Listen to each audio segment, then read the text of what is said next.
Welcome, in front of me is a CUBOT X30, and today I'll show you how to set up and enable the portable hotspot.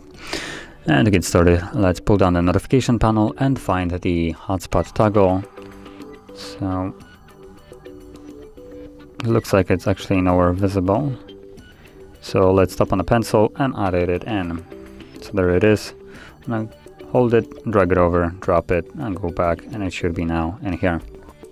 So to change the settings of it, we will need to hold it.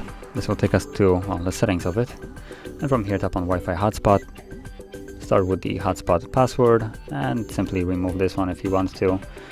It's just some kind of randomly generated password, so you can simply remove it.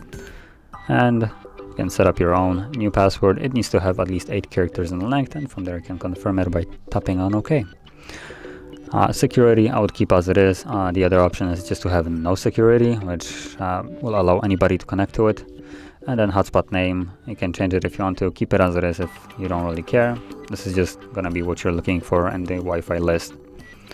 Apart from that, we have advanced, so turn off hotspot automatically when it's not being used. I would strongly suggest to keep that on, otherwise you will have to disable it yourself when it's not being used. And if you forget about it, we'll just start using a little bit more battery. So yeah, once you have set all those things up, you can simply enable it from here by tapping on the switch, or also through the toggle that is in the notification panel right over here.